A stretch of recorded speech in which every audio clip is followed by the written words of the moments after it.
Sheboygan Housing Development Opportunity. Can you go ahead and give a recap what this is and what we're voting on tonight?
Thanks, Danny. And this is something that we talked about before. So when you have developers that are trying to build tax credit apartment complexes such as this, it's based on a point system.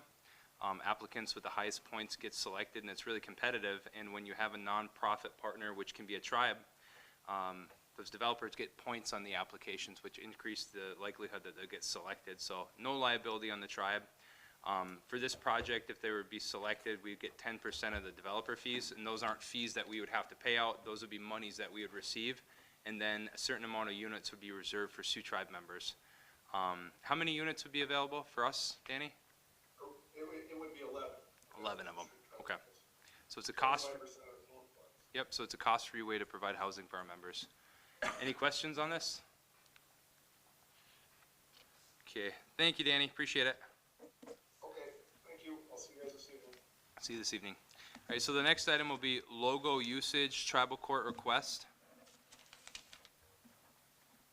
Is Tracy on right now? She is. Josh Elliott is though. Okay, so basically tribal court has a request to use our logo.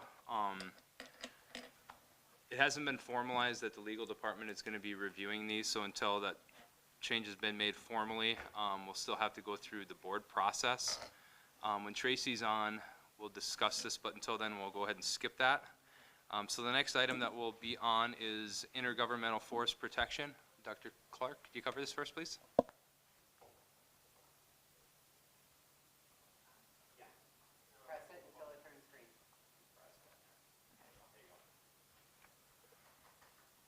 All right, so we're bringing this resolution to the board to accept $1.25 million in funding. It's a 5-year-long 638 contract to support Sioux Tribe work on the Hiawatha National Forest, as well as extending out to the 1836. Here again, focused on that boreal forest ecosystem resilience initiative. So this work with Shkodé, with fire restoration, with wolf population assessments, and other wildlife and vegetation management on federal and tribal lands.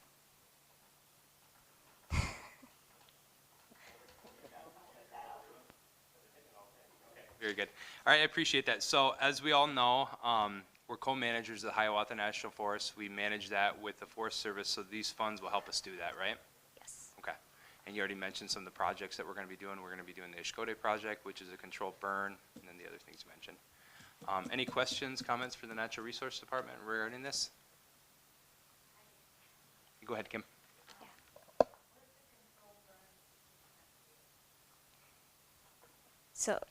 So we're focusing right now on Bachelor Marsh, which is this upland lowland complex out on the Hiawatha, in Raco area. Near Soldiers Lake.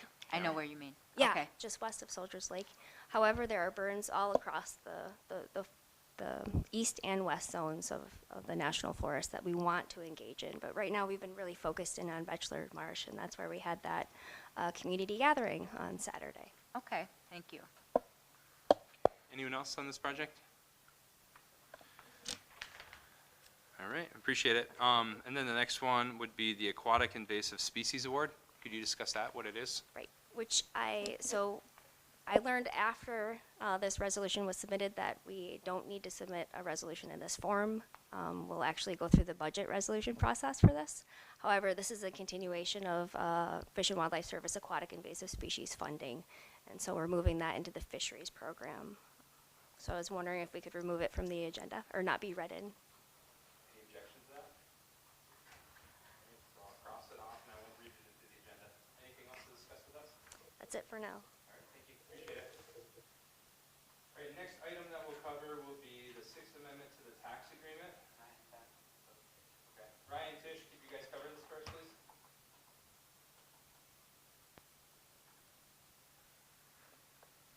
I was just wondering if Ryan was gonna go first. Go ahead, Tish, you go first, I'll fill in the gaps as needed. Sorry. This is, again, the Sixth Amendment to the tax agreement. It is increasing some of our thresholds for sales, implementing time limits.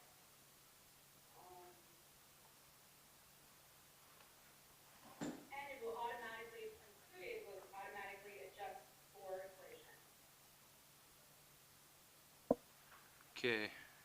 Ryan, you want to fill in the gaps? Yeah, no, so this is all, there's 6 changes, 5 changes, right? They're all beneficial to the tribe, doesn't expand any of the area, but it does, like Tish said, increase the threshold for the monetary amount that can be tax exempt, including what the tribe purchases. It allows the tribe to purchase things even if they're off-res or downstate up to a certain amount, just certain qualified purchases to be tax exempt. So it's all of it is beneficial for the tribe. It also allows members to, so if we buy something tax exempt, like a mobile home, we transfer it to a family member who's also a tribal member, but they maybe aren't in the tax area, that increases that threshold as well, so they don't get hit with any kind of surprise tax burden. So like they're all small but beneficial changes. Okay, thank you. Any questions, comments for either Ryan or Tish regarding this resolution? Kim?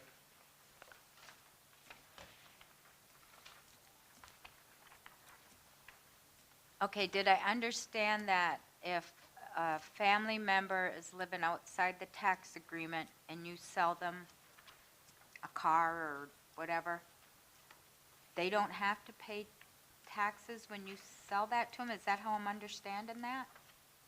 If they're not in the tax agreement area, but they're a family member? I didn't quite understand how he said that. Could you answer that question, Ryan? And then after you're done, if you can, Ryan, could you answer that? Sorry. Okay, could you answer that question, then afterwards, if you can give a brief overview regarding what each of the 6 changes are and how members would be impacted by those changes, that would be helpful. Thank you. Yeah, so Kim, for the vehicle tax exemption,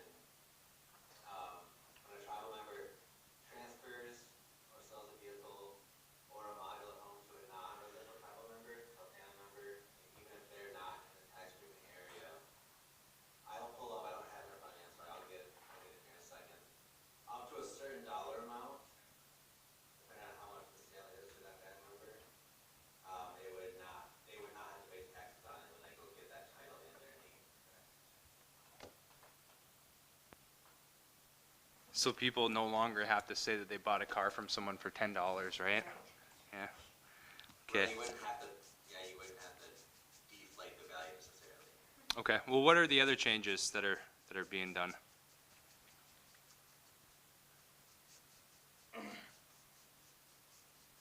Sorry, Austin, give me 1 second. I'm gonna pull up the actual agreement here. Okay. Yeah, and if you could just walk us through it, that'd be appreciated.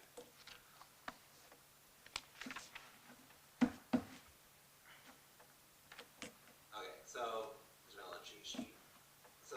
First Amendment is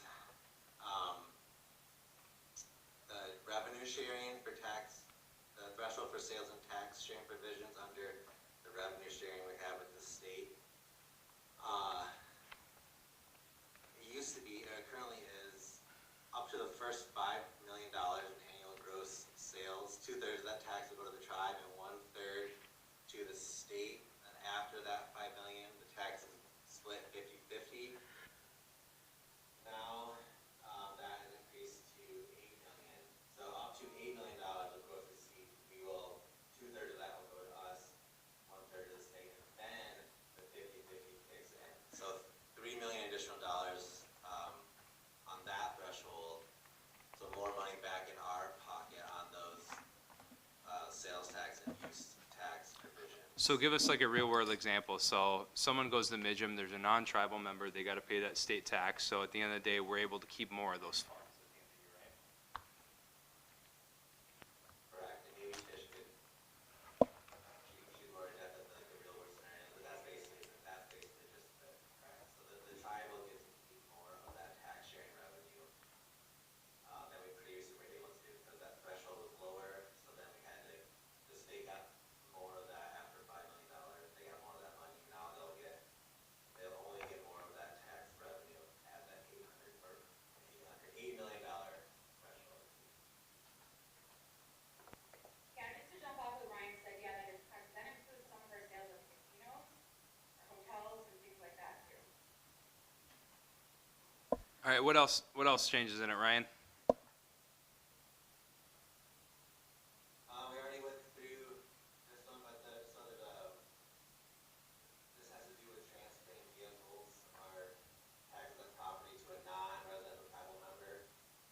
The state they have built into our agreement, there's a time limit on when the state can go and try to recapture tax that should have been paid, or maybe wasn't, when I transferred to my car to my brother. Currently, in the current version, there are no limitations on when this state can come back. So they can come back in theory 15 years later and be like, hey, you didn't pay this tax when you sold, your brother didn't pay his tax when you sold him your car. So it was very vague, and there was no definite time limit. Now we have, for vehicles, there's a 5-year time limit. After 5 years, the state cannot try and go back and recoup any lost tax revenue that they thought they missed out on. And for mobile homes, it's a 10-year time limit. So there's no longer an indefinite time limit for them to try to come after a tribal member, a non-residential tribal member, who they say maybe didn't pay the correct sales tax on a transfer of that property.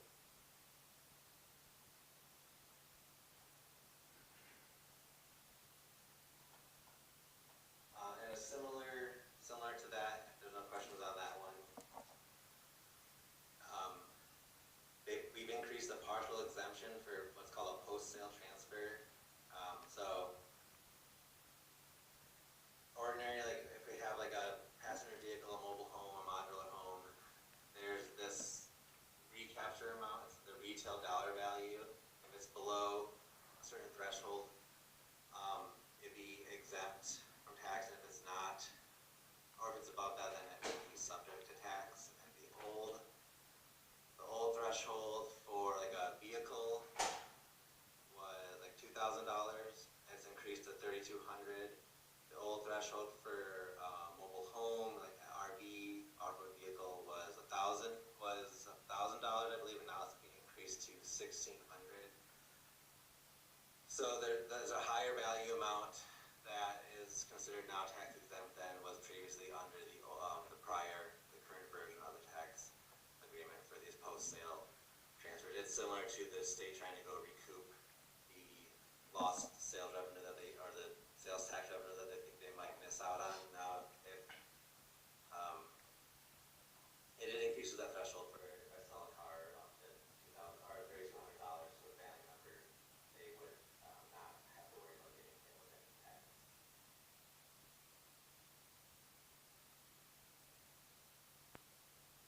Any questions on that one? No questions on that one. The fourth one is expanding the vehicle exemption for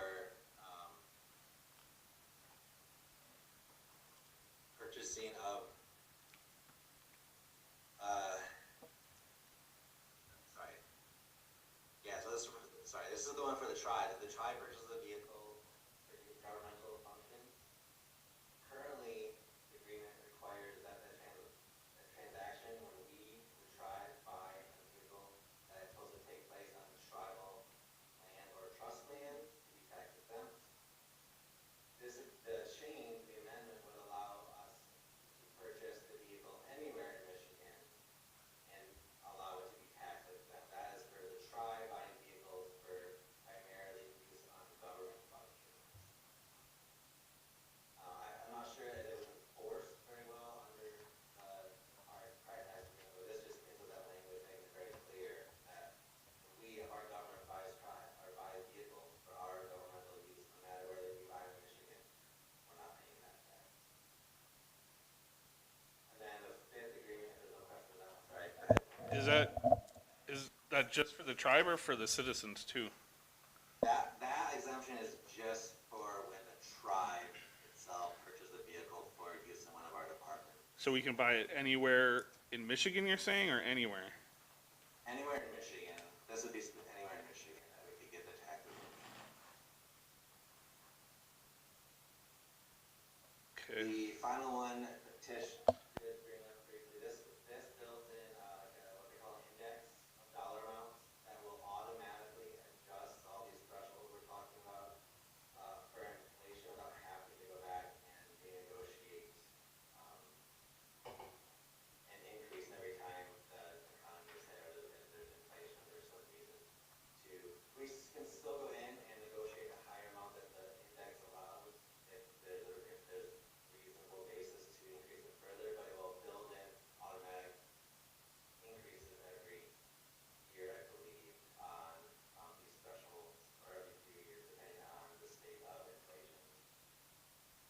That was built in to not have all the parties to have to be at the table to try to negotiate like we did with these ones, these increases, and allow them just to increase on their own, and then we'll negotiate if the increase wasn't enough, if the tribe believes it should be bigger.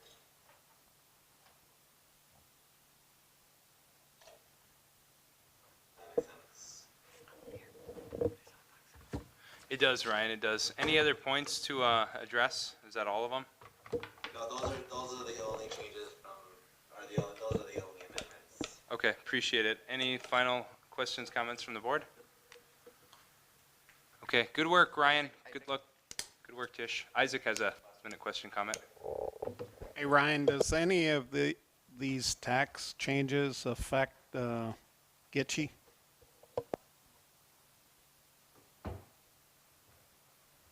In what way, I guess, are you concerned about? I haven't specifically looked at how they might affect Gitche. Can we please look at that?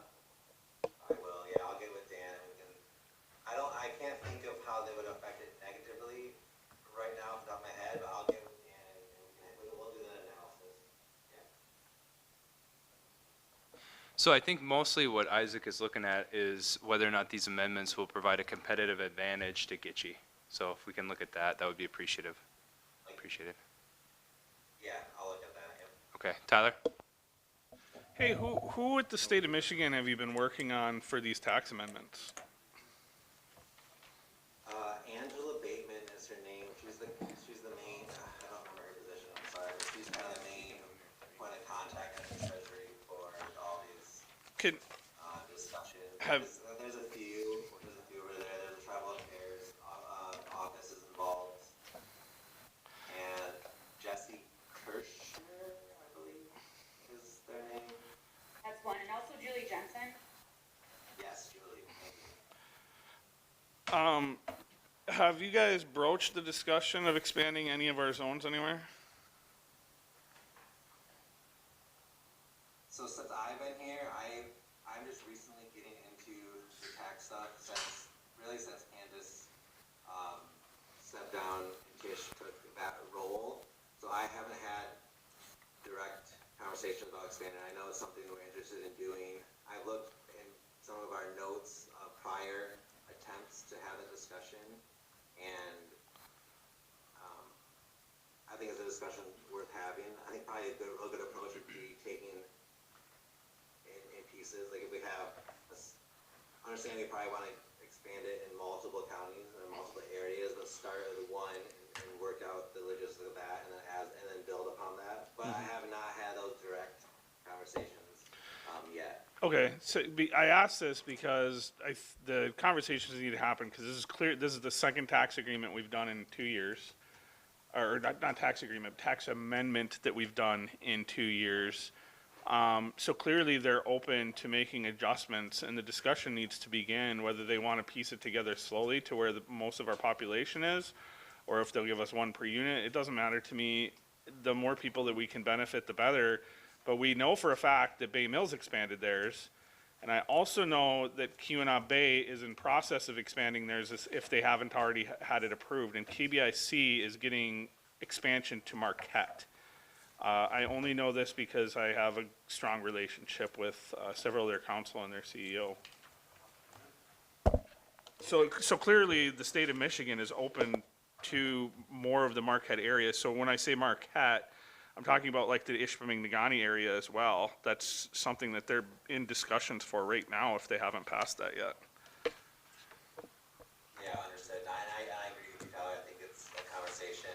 I'm not sure how recently Sioux Tribe has brought that up with the state in regards to our tax areas, but I certainly would like to jumpstart that conversation again.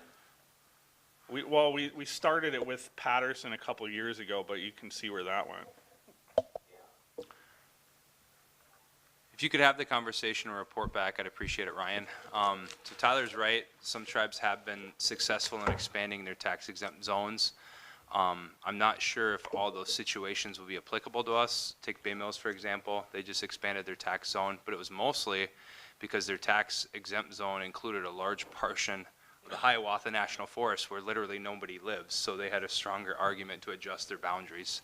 But regardless, you know, it's a conversation we should have. So if we could start having that, we'd appreciate it. Will do. All right, appreciate it. Any final questions, comments on this topic? Okay, so let's move on to the last item before agenda review, which is smoke-free pilot. And Tyler, you're one of the people that put it on if you want to get us started. Yeah, so actually, Aaron beat me to this. I was sending Lana a message. I've had a lot of complaints in Unit 5 on the Christmas casino smoking, air filtration, so on and so forth. So I thought it would be an optimal meeting to pilot a smoke-free facility. And my focus was going to be on the Christmas casinos. Lana informed me that Aaron had sent a resolution to her to just ban it in all casinos. So I'm actually just supporting that resolution because it's like, might as well just rip the Band-Aid off for this one.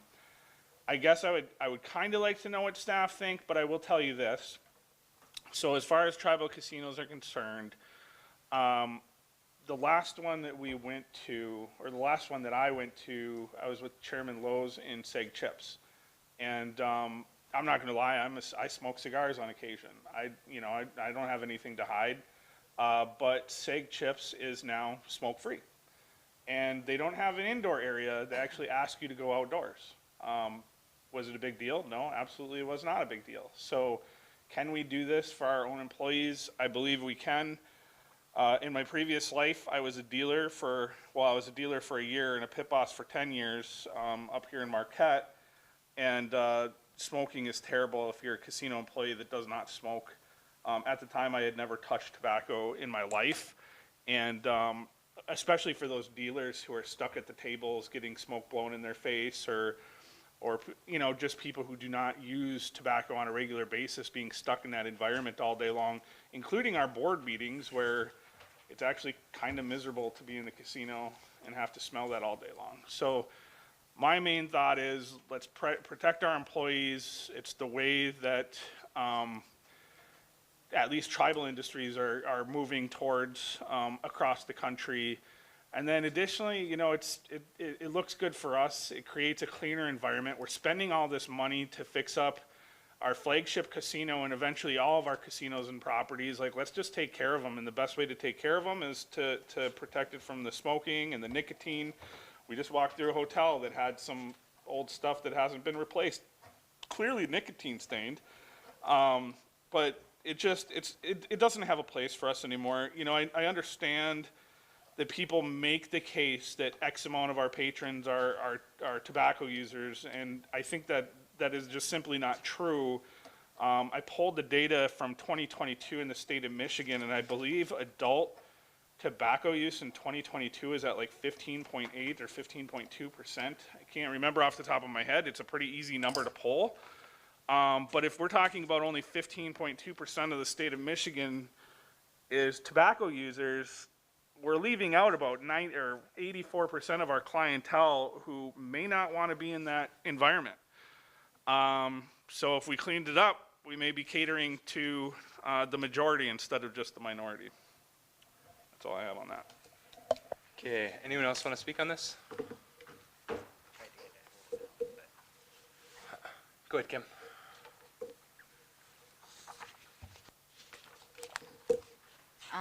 I'm a sometimes smoker, but if I go in a place that says there's no smoking, I don't smoke. You know, it's just the way it is. But I don't appreciate my name out there on Facebook telling people how I'm going to vote about this.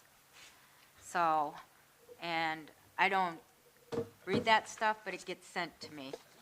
No, it wasn't you. They know who it is. They're online here with us. So, and, you know, we can't smoke in these buildings. So it's no big deal. And we make our employees go outside and smoke if they're taking a cigarette break. I don't think they go in the casino and do it, do they? Maybe upper deck. Yeah, so it's, you know, if it's, something we want to do, I'm okay with it.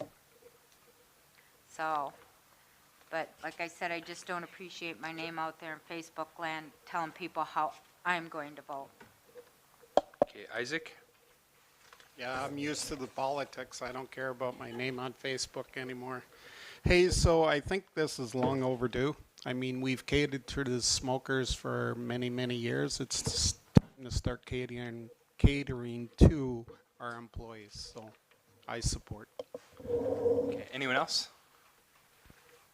So I support this as well. When I was an undergrad, I served drinks at the casino, and I was a non-smoker, and I still am to this day. But every night after my shift, I would go home and smell like an ashtray. I mean, just the carcinogens that you take in, it's not fair for the employees, and it's not fair for the non-smoking patrons as well. I go to a lot of Indian casinos, you know, in this line of work, obviously. In the month of October, I think I'm going to be at 4 or 5, and I looked into them. None of them are smoking properties. So, I mean, we kind of heard these arguments when bars and restaurants went smoke-free a long time ago. What were the arguments? People were not going to go.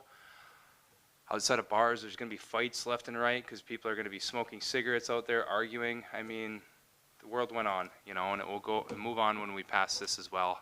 We're spending all that money renovating our properties, and unless we go smoke-free, I don't think we're going to get the shelf life that we need from that stuff. Alan, I see that you're on right now. This is obviously going to impact your business as the CEO of our casinos. What are your thoughts on this? What's that? Smoking, not smoking? Yeah, so there's a resolution on for tonight, obviously, that bars smoking. What are your thoughts on that? You know, is that something that you want to see us move forward with? Is that something that you think could have, you know, financial implications for us? What are your thoughts as our CEO?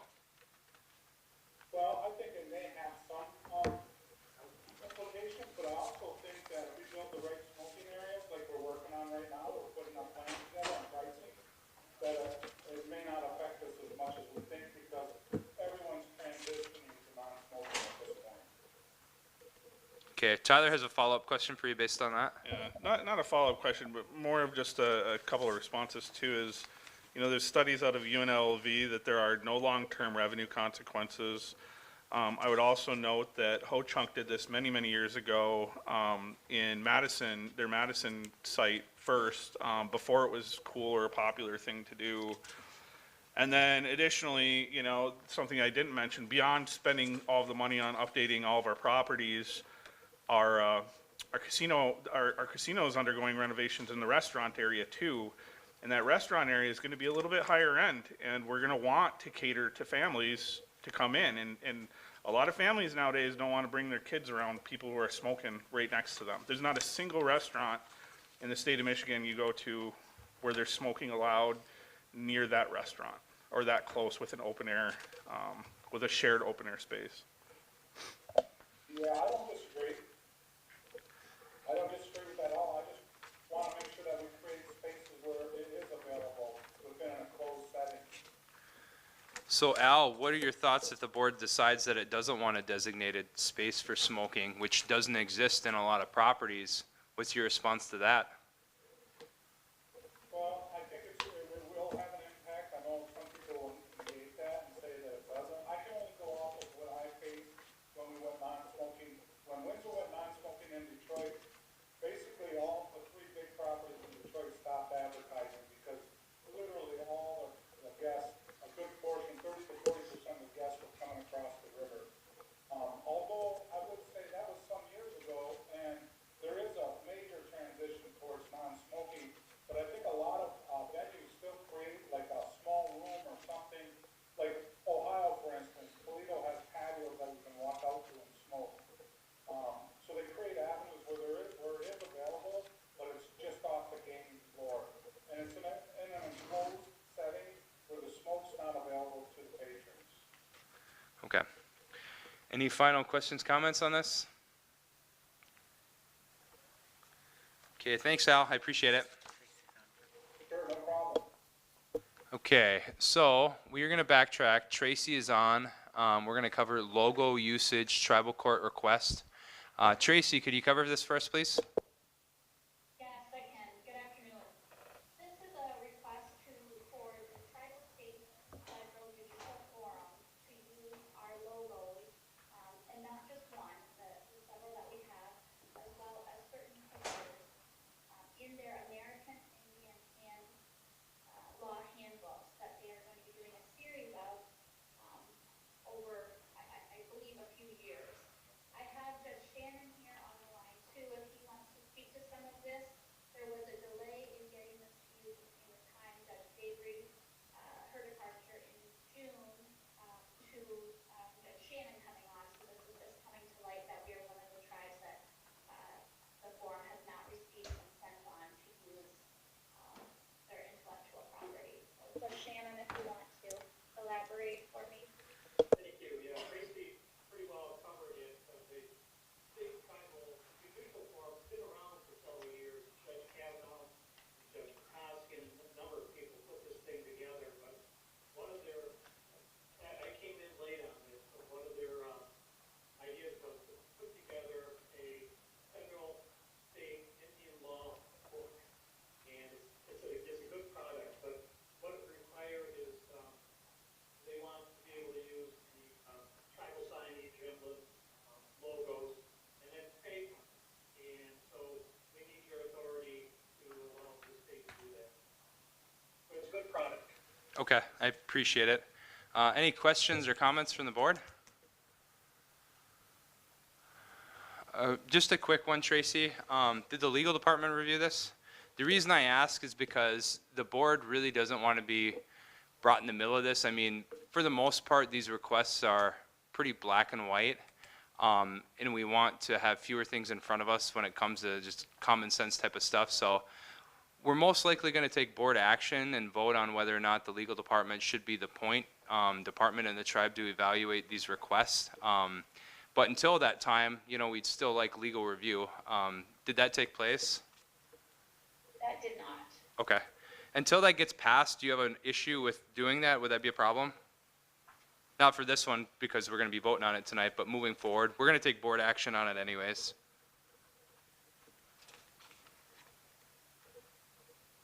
Wonderful. Do you have issue doing that, Tracy? Just until that gets passed, going through the legal department? Oh, no, not at all. Okay. Not at all. All right. Appreciate it. Austin, can I add one concern about the resolution from the legal department? Yeah, go ahead. So for licenses of intellectual property on the resolution, we want to have the specific images of what logos we are allowed to use on that resolution, so it is clear what license we are granting. So we need to look at amending the resolution to add whatever logos we are granting permission for to be used. So you're saying we need to determine what specific image is being used, and then we need to reflect that in the resolution? Yes. Okay. Tracy, can you send the exact image that's going to be used to Josh? And then Josh, could you write the amendment language and send it over to us? Yes. Okay, thanks. All right, thanks, Tracy. Yeah. Oh, but however, the images, they're using two images in this first handbook. They will be using different images, different logos, maybe the tribal court logo or the logo with the crane in their future. So we were trying to encompass all of them. And then the pictures that they're using, I believe they're just taking random pictures from our powwow. I believe this is a specific one that they're using in this one, but I don't know what they'll be using in the future. Okay, thank you. All right, you good with all that, Josh? You can work with it? Yeah, I can work on coming up with some language to incorporate that. Okay, and just email Tracy, get whatever you need from her for that, so I appreciate it. All right, so let's jump into agenda review. We've got almost everybody on there. if not Okay, everybody. all right, very good. Just a second here.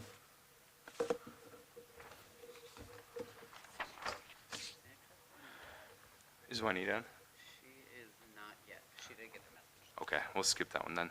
All right, so we're going to do agenda review. We're waiting on ACFS to get here, so we'll skip the first one. So we'll start with the second resolution that's listed, and that would be NRD GLRI Wolf Establishment of FY 2024 Budget. Brad's on. Okay, Brad, could you cover this for us, please?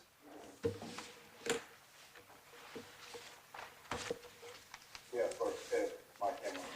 That's the one that Jess So was this is looking that. at.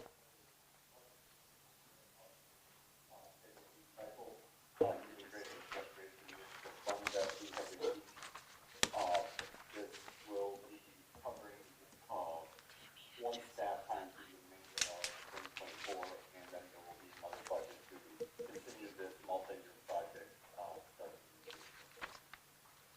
All right, just for the remainder of 2024. okay, thank you, Brad. Any questions, comments for Brad? Okay, hearing none, we'll move on to the next resolution for tonight, and that is NRD Planning, St. Mary's Coastal Wetland Establishment of FY 2025 Budget.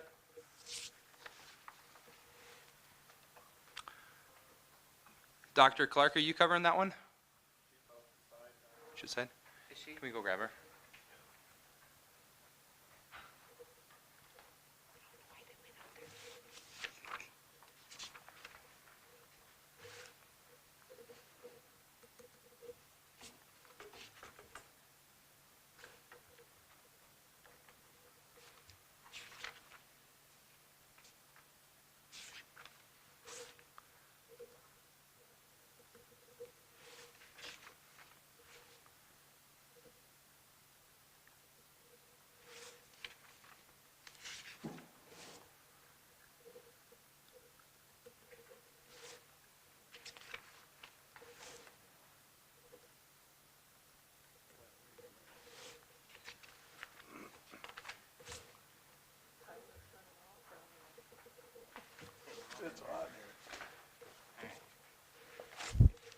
Hey guys, so we're on agenda review right now. The next handful are going to be from your department. Whenever you guys are ready, we're covering the Wolf. No, actually, we're covering Planning St. Mary's Coastal Wetland Establishment of FY 2025 budget.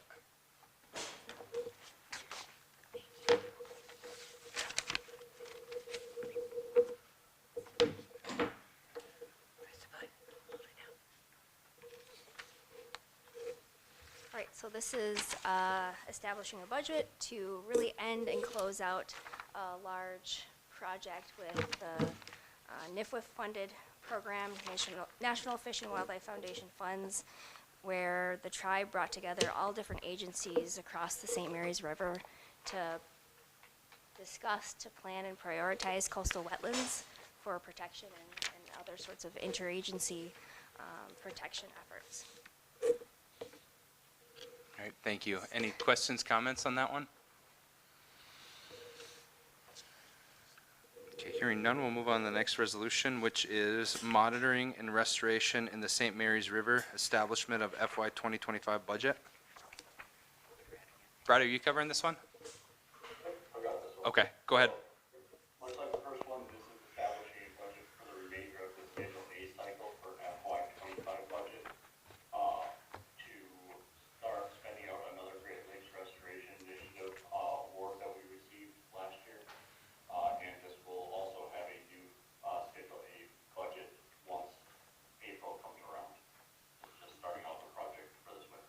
Okay, in a nutshell, what are these funds going to be used for?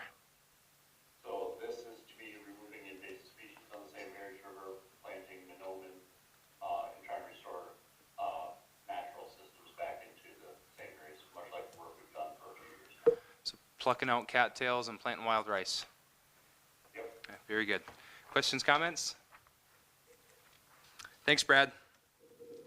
Thank you. All right, next resolution is NRD Lake Whitefish Experimental Rearing Establishment of FY 2025 Budget. Jack? You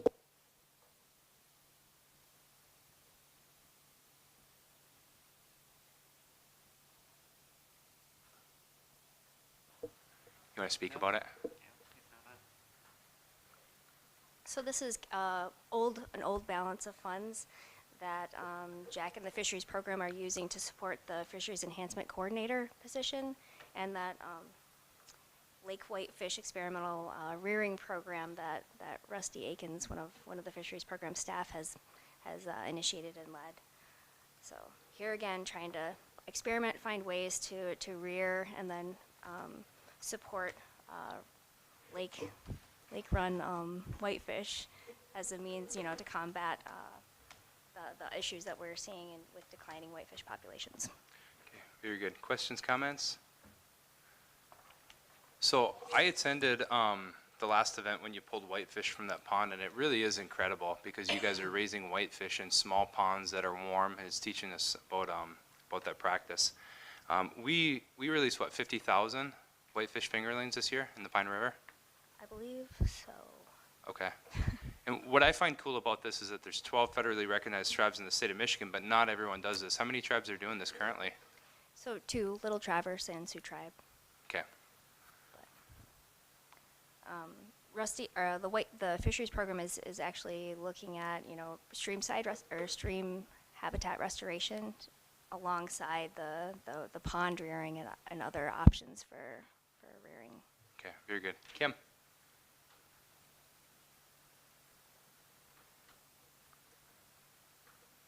I think we need to get that information out there better, because when the state does it, or the sportsman, it's all over the place. When we do it, I see it in our tribal paper, and you should forward it to all 12 of us, 13 board members, and we can blast it on our Facebook pages. Yeah.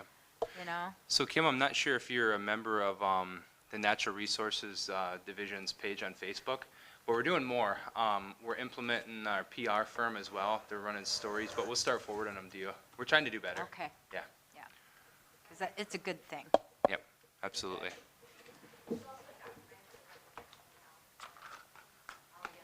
Yep, absolutely.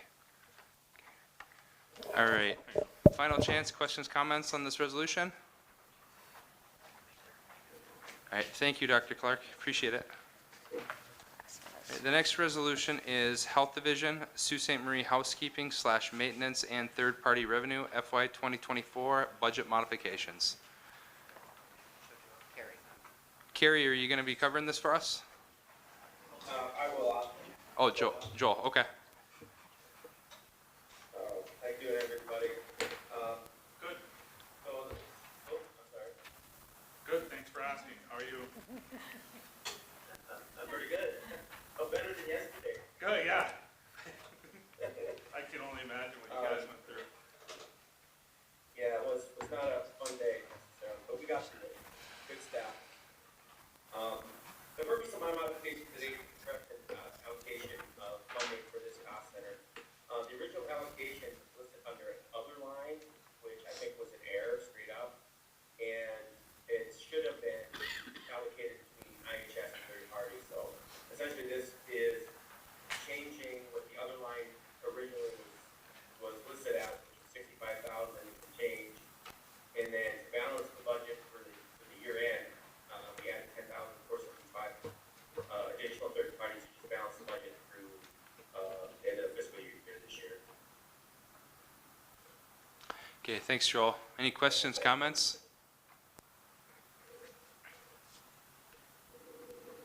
I appreciate it. Thank you. Thank you. Next resolution is Health Division, Manistique, Admin, Optical, and Third-Party Revenue FY 2024 Budget Modifications. And you're going to be covering this for us, Nicole? Yes, Okay, whenever you're ready. okay. So the purpose of this budget modification is to reallocate third-party funds from cost center, the Munising admin, 11951, to the Munising optical budget to allow for the payment of Opto's retinal camera for the optical department. And it'll standardize services across the service area. Okay, thank you. Questions, comments from the board? Alrighty, I appreciate it, thank you. Thank you. Next resolution is Health Division, Sault Ste. Marie Pharmacy FY 2024 budget modification. Carrie? And Danielle could work on it. Yep. Good afternoon, everyone. I would like to respectfully ask our directors to add a staff pharmacist to the Sault Pharmacy. This is due to the increased volume of prescriptions. We currently process 367 prescriptions a day on average. We also need additional coverage for vacation, sick, and other clinical duties. We are currently paying a local pharmacist and have not filled the vacant part-time pharmacist position. There will be a savings from budget to cover this expense. No effect on tribal support. Thank you. James, what are your thoughts? Definitely needed. Also go ahead and limit and start reducing our locals that we have. All right, thank you. All right, questions, comments from the board?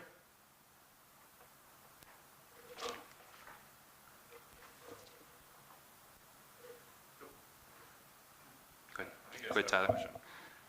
This is the one we were talking about at the last meeting. Is it being listed under the new wage grid or the old wage grid? How did that end up? This one's listed under the old wage grid.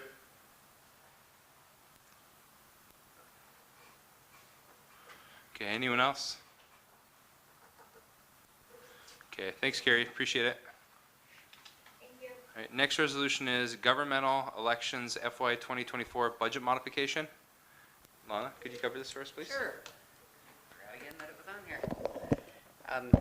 This is just to put all of the actual expenses in the proper lines when we did the budget for this year. We do it a year before and did not have the election commission in place, so we had most of the funding was in a consulting line.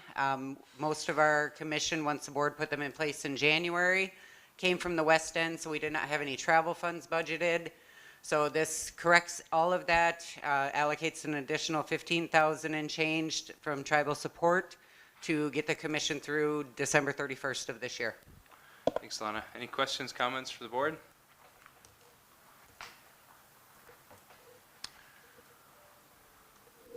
Okay, we'll move on to the next one then, which is approval of agreement between JKL Fiduciary Committee and Sault Ste. Marie Area Public Schools.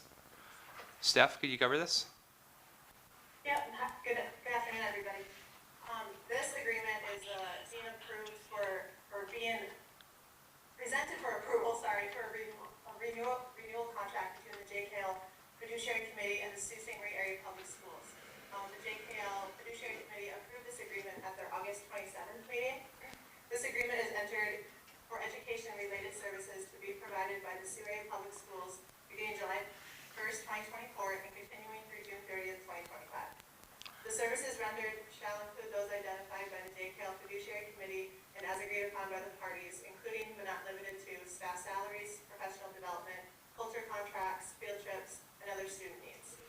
All right, thank you. Any questions, comments for Stephanie?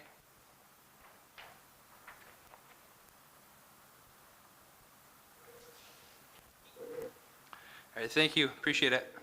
All right, thanks. Next resolution is approving contractor selection, Marquette facility renovation. Joel, could you cover this as well? Yeah, sure, Austin.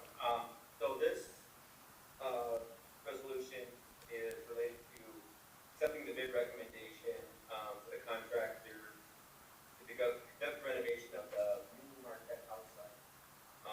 This project will provide an adequate site for the existing Marquette staff once they move over, and then to add additional healthcare services such as primary care to the facility in the phase one of the project. So I'm focused more on phase one tonight. We'll probably provide updates on phase two as we go on the project. Okay, appreciate it. Any questions, comments for Joel?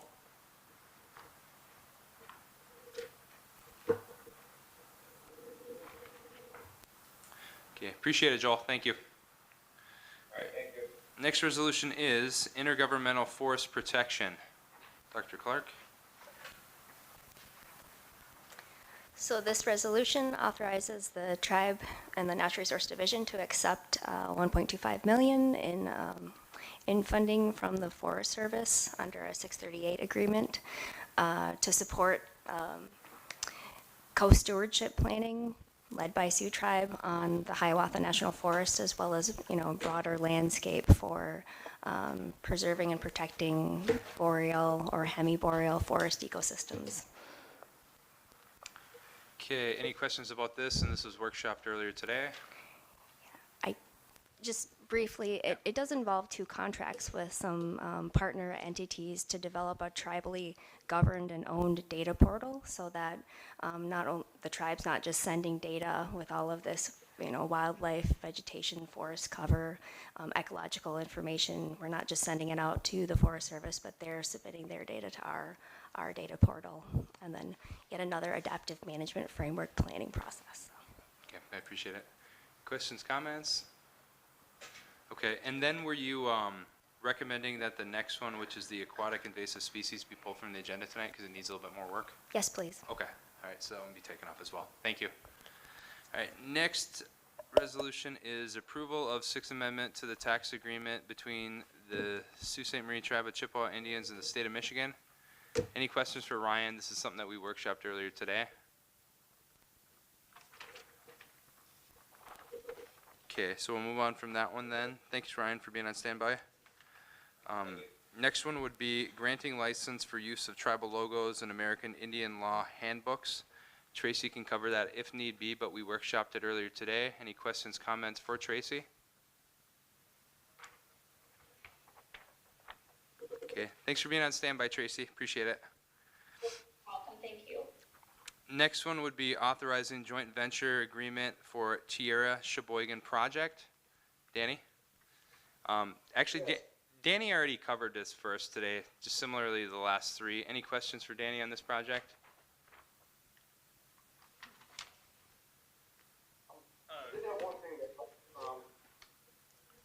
Chairman, that, Yeah. They did send us the name, of it, so I did add that to the resolution, we would have to, the name of the house development, they wanted to name it Makina, which is Ojibwe for path and trail.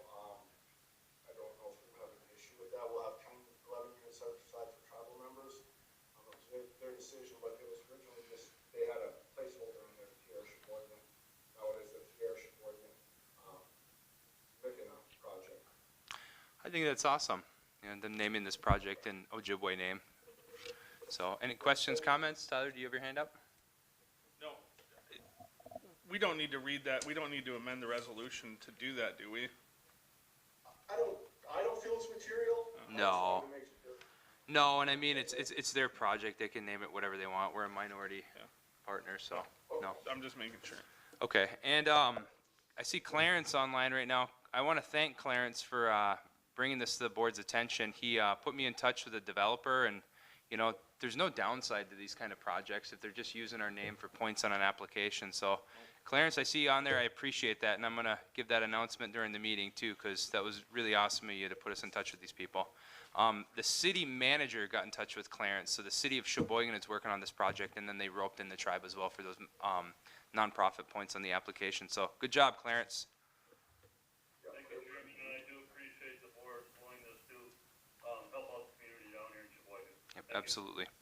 Absolutely. All right, so we'll move on to the next resolution then, which is authorizing MOU/MOA for Michigan Native American Boarding School project. So I sponsored this because it needed a sponsor, but it's basically about like data sharing. Tyler can speak about it a lot better than I can. Yeah, so I actually can't vote on this because I'm working in part of the project, so just so you guys know, I will abstain.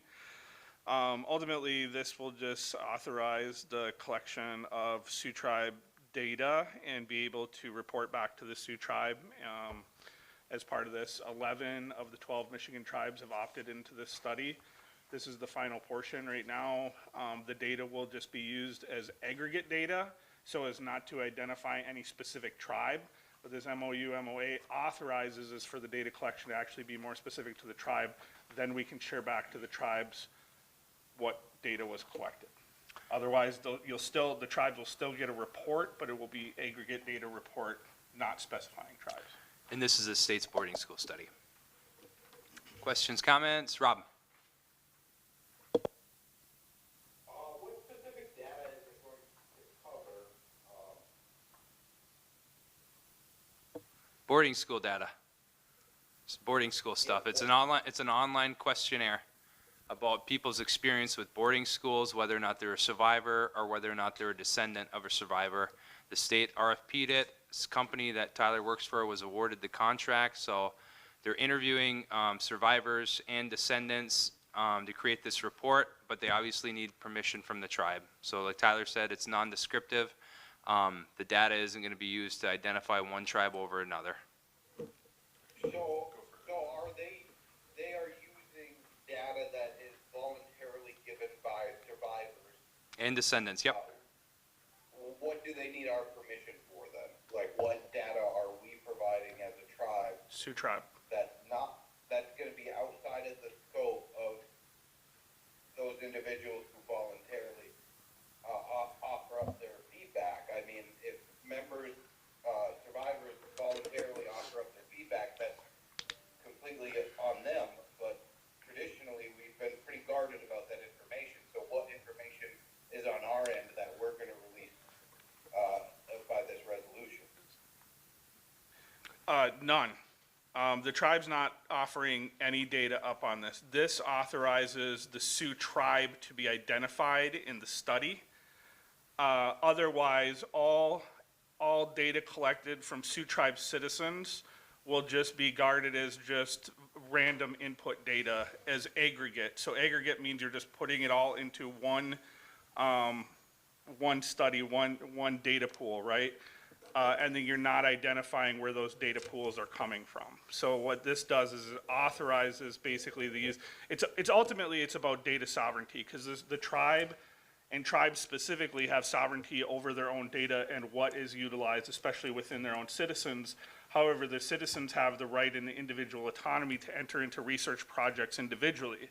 What this does is it strengthens tribal sovereignty over their own data by allowing us to either identify our data or not identify our data. Okay, that makes sense, and that answers my question. I just wanted to make sure that, because we've always had sovereignty over that, whether we offer up our data or not is completely on us. I just want to make sure the data that's collected is voluntarily done by our members. So that answers my question. Thanks. Okay, anyone else? Okay, so the next resolution is National Congress of American Indians 2024 Annual Convention Delegates and 2025 Dues. I sponsored this, so I'll speak about it. This just basically pays our bill to NCAI and lists all you guys as board members as potential delegates to vote, in case I need you to. So, questions, comments on this?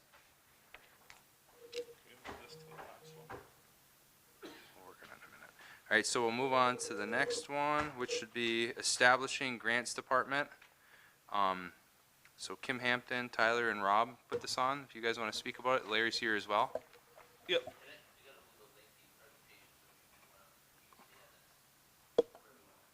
You have a presentation on it?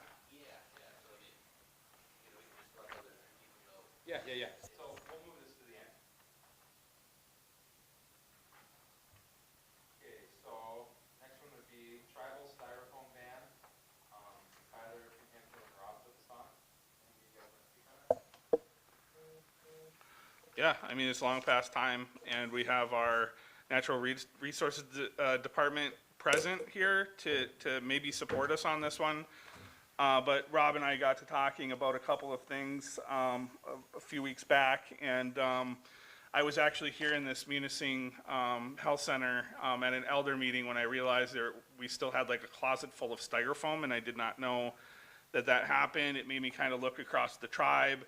And then, talking to Rob, we referred to our More Than Human Relatives resolution that we had just passed, and really trying to follow up with that and, be good to the environment and to each other.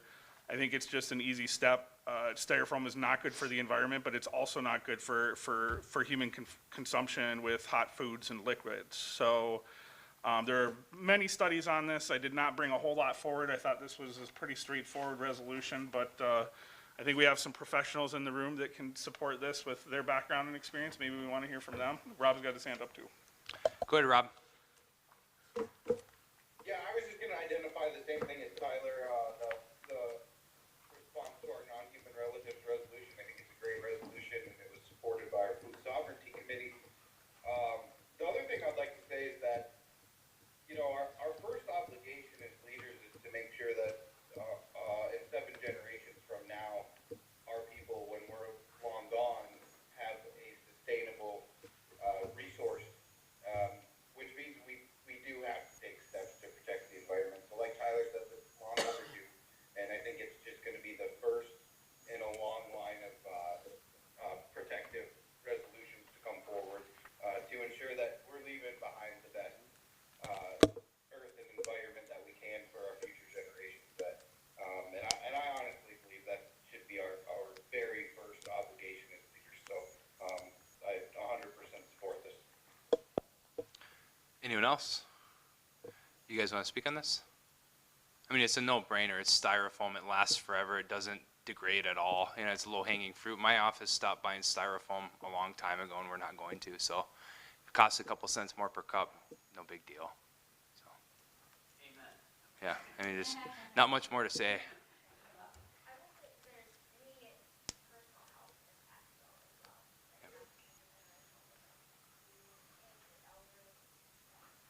Yeah, I drink coffee all day long. I mean, we have styrofoam cups at the Whitefish Room in the Sioux.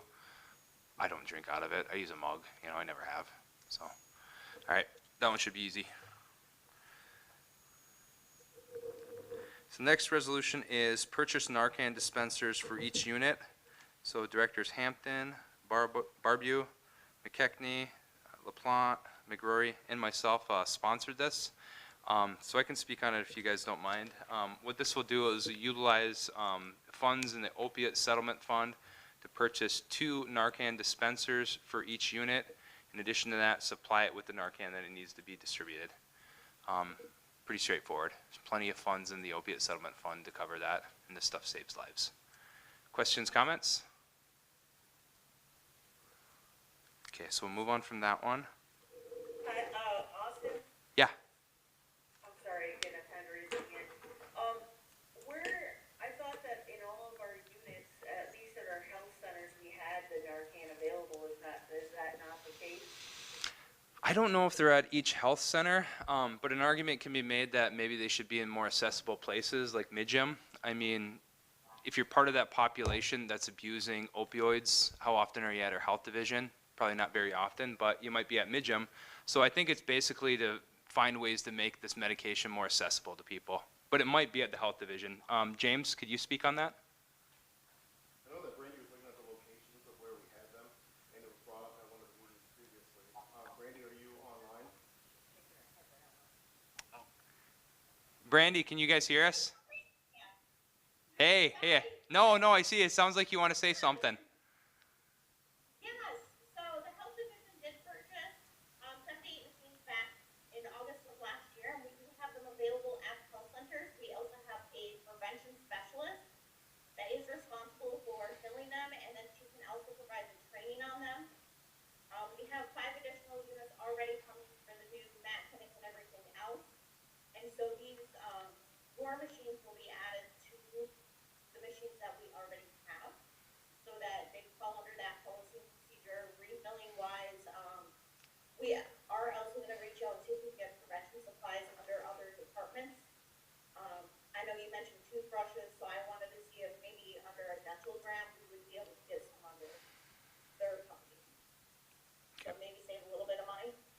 Yeah. Does that answer your question, Bridget? Well, I'm just wondering, so do we actually need this resolution if health has already done it, or is doing it, actively doing it? Do we really need the resolution, and do we need to use these funds with health? So what are your thoughts, Brandy? Do you feel like the amount of Narcan dispensers that we have meets our community's needs, or would you be supportive of us buying additional ones? We need additional units. And we also identified the Kinross Recreation Center as a place that we were gonna put a unit. They're in agreement and support this.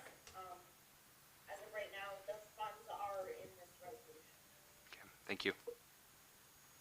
All right, questions, comments, anyone else? Okay, thank you, Brandy, appreciate that.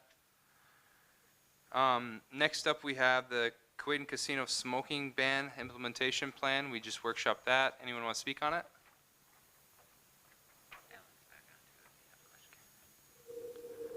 Okay, I don't have any hands up for that, so we'll go ahead and skip that one. So, Juanita, let's cover, oh, sorry, Rob. Go ahead, Rob. Yeah, I couldn't get my hand up in time there, and I had to log out for that portion. I just had a question. Was it discussed to have a break room where employees can smoke, because we're winter 6 months out of the year? Was that brought up? Al's online right now, so I'm not sure if what you guys are proposing is different than what Al has in mind. I don't know. So, Al?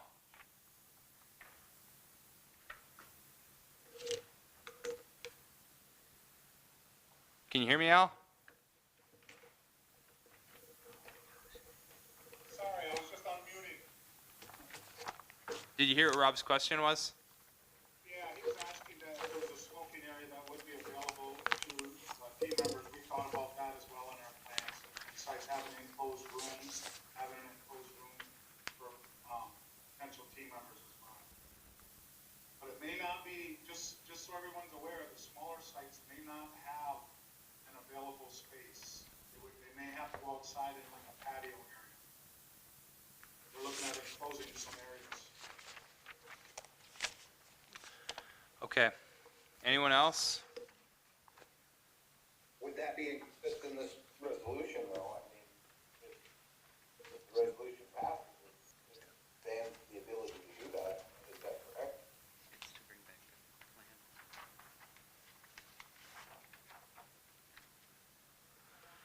It's to bring back the plan in 30 days. So what this resolution does is it brings the plan back for the board of directors, I assume, to give it final stamp of approval, right? So in that plan, you're going to list whether or not there's designated smoking areas for customers, and I imagine team members as well, right, Al?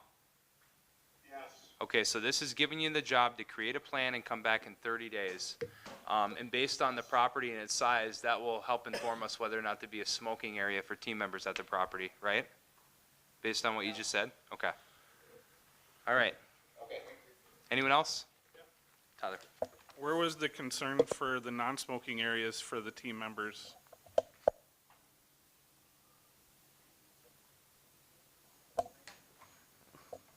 Doesn't this resolution establish that Right. everywhere's going to be enough smoking area? Yeah, and the resolution specifically says that said room shall not be a gaming space, and I just wanted to make sure that was noted. Yeah, no games in any of those spaces.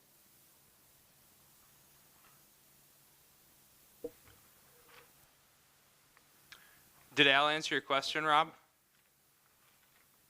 Yeah, no, I was just a little bit confused by Tyler's remark there. Where was the concern? I think that's what we're addressing here. Okay, Aaron? Paymont? Yeah, late. I'm sorry for being late. My intent was, like, I'm a little bit of a pushover, if you haven't figured it out. I feel bad for the smokers because they're addicts but I also feel stronger though about the health and wellness of our team members and our other customers that don't want to be subjected to it. So maybe it's a transition, for a smoking room, but, I wanted to make it clear because I don't think that our team members should have to,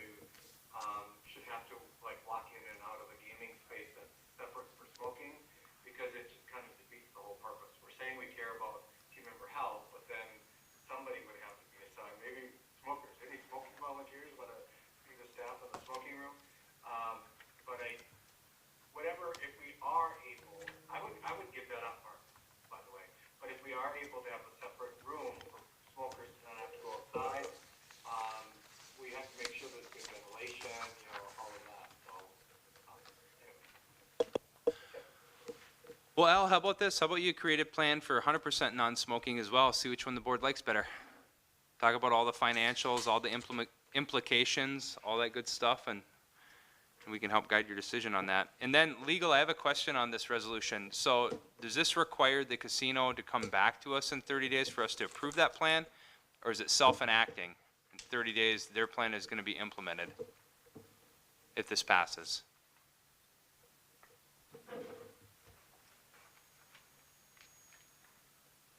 Do we have any attorneys on? I seen Schlaver a second ago.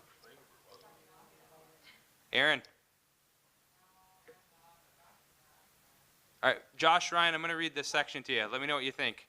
Now therefore be it resolved that the Sault Ste. Marie Tribe of Chippewa Indians hereby establishes that Quaidon Casino gaming spaces and all public spaces in casino property shall be smoke-free. Be it further resolved that a designated smoking room shall be established for casino patrons who smoke. Said room shall not be in a gaming space. Be it finally resolved that the Quaidon Casino Executive shall present to the Sioux Tribe Board of Directors and the Quaidon Gaming Authority an implementation plan to happen 30 days of enactment of this resolution.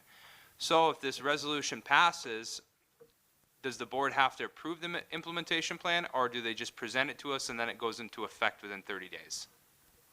The way I read this, Chairman, is that this gives the directive that it shall be smoke-free.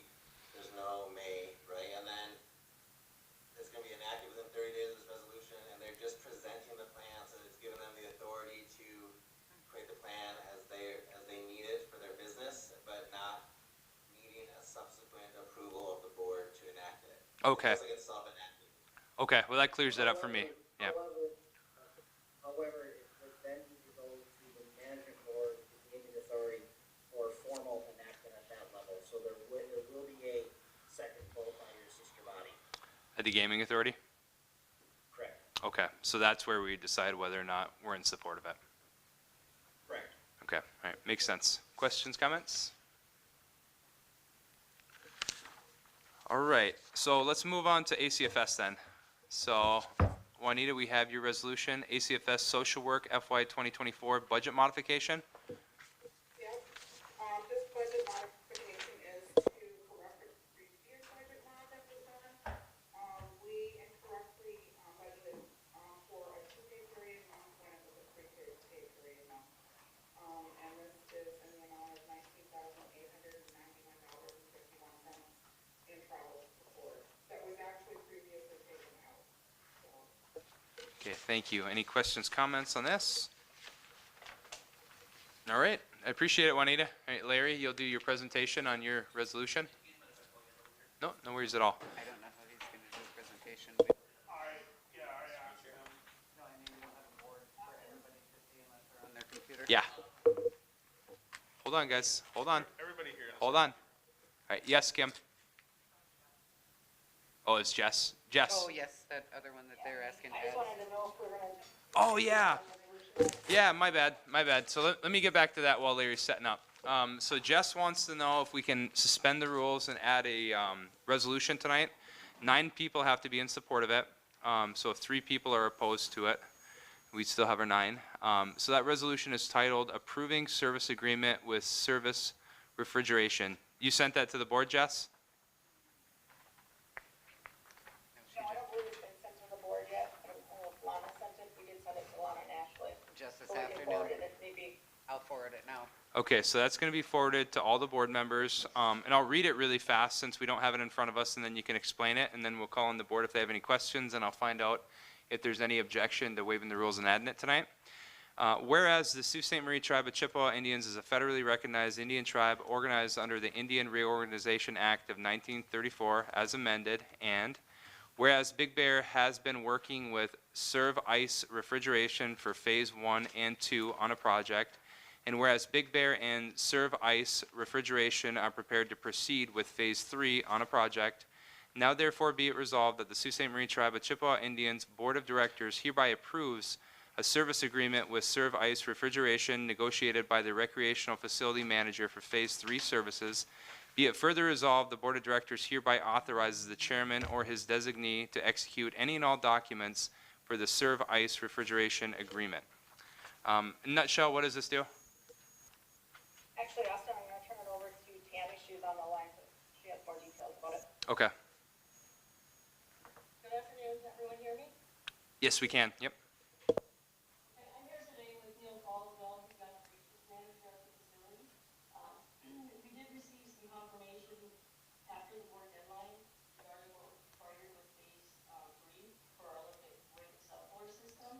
So that's how we're requesting to be on for tonight's agenda. I will give a little background on this project. The issue with the subfloor system was detected in the fall of 2022 by our previous operations manager. The facility requested bids for the project with the purchasing department in June of 2023, and no bids were submitted. As a result, the operations manager researched vendors that specialize in subfloor repairs as recommended by the purchasing department. Service Refrigeration submitted the required bid information, and the facility proceeded with phase 1 of the project.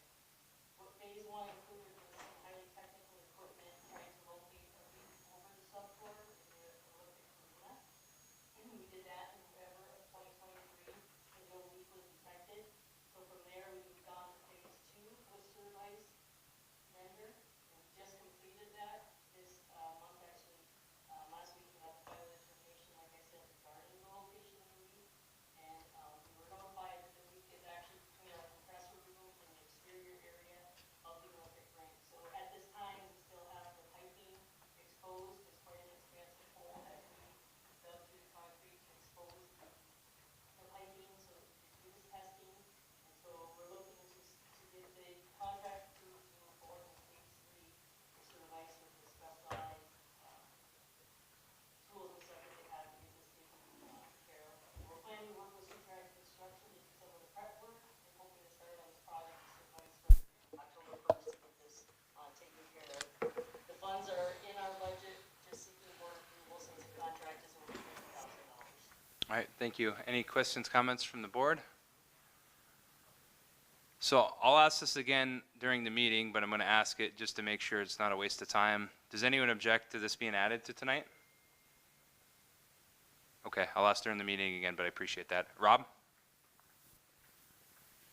Yeah, I just want a little bit of clarification. This is on the Olympic rink, would be the left side. As you walk into the building, it would be the rink that's on your right side, Rob. Okay. And then you just said that this is already in your budget. It's just an additional contract, right? Yeah, it's because it's above the 50,000 requiring the board approval, so, and clearly we like to get the matter taken care of sooner than later, so we're looking to get it taken care of. Okay. Okay, anyone else? Okay, so we'll try to add that to tonight's agenda. Appreciate that. Larry, before I call on you for your presentation, we have one more thing in a... Chairman, Yeah. I'm in support of adding it. Oh, are you? Okay, very good. Thank you, Aaron. Before we turn things over to you, I just wanted to do committee appointments, that information, and then you'll be our last thing that we have to cover before break. So also tonight, there's a request for Mary, I might be mispronouncing the last name, Moriarty, to be added as an alternate member, 4-year term expiring September 2028 to the Unit 2 Elder Committee in Nobbinway. Any discussion there? Okay, and the last person is Rosemary Larson. She's seeking a 4-year appointment expiring September 2028 in the Unit 5 Elder Committee in Marquette. Any discussion there? All right, well, I'll turn the floor over to you then, Larry. I appreciate it. Thank you. So I wanted to provide, I want to express appreciation for the resolution. The grants department is something that I believe the tribe needs. So I want to provide some options for the future. So I want to start off with what you see on the screen here is essentially where we're at in time is the crane represents the tribe. We are sitting here very close to the end of spending out all of the ARPA funds with a couple years left, right? So we've got I think a really good taste for doing a lot of large projects, and I want to make sure that we are supported to do that in the future. And I think that having a department that can help do grant acquisitions would help kind of ease that landing from that chunk to where we're at today. start with the graphic there. There's a tremendous amount of grant opportunities that are out there. These ones are all specific for tribes. These are all things that are active. There's also non-tribally specific grants that are out there. There's some large-scale infrastructure funding.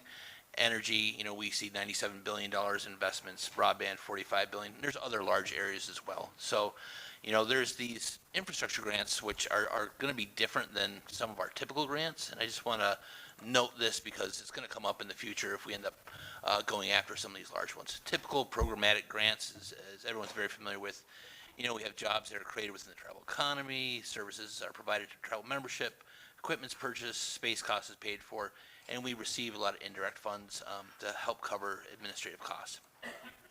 After the closeout, there's, you know, the benefit of the lingering effects of whatever the services that were rendered, and sometimes we have equipment that's retained.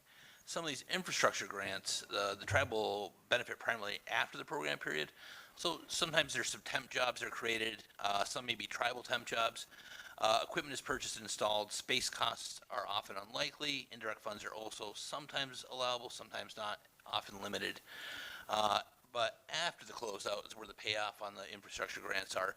Sometimes there's maintenance jobs for tribal members, long-term revenue possibilities, cost reductions, and enhanced opportunities for leveraging growth, like as we're seeing with the broadband.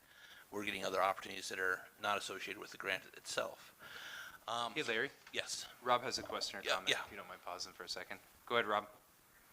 Hey, I'm sorry to interrupt, but, was this forwarded to Lana? I was just wanted.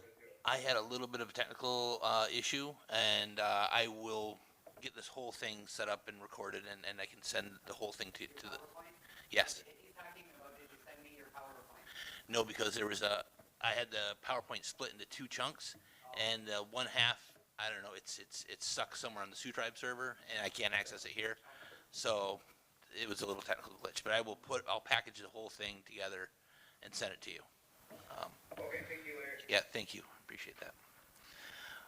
So there's we see a map of the tribal org chart here. Any green boxes are the divisions, departments that receive some sort of grant support, and we have a significant chunk of them. We have a grant cycle, which, you know, is identifying the needs, the funding, doing application development, application submission, award and setup. Then it goes on to grant management, and then finally award closeout. There's the grant management side that's done in the blue. The compliance is in the yellow, and the orange is the grant development. The positions that we're talking about today are the grant development positions.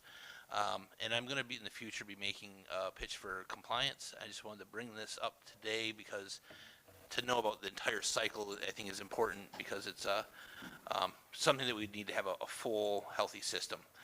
So the grant writers are, you know, things I think we need today to get the, you know, the funds in.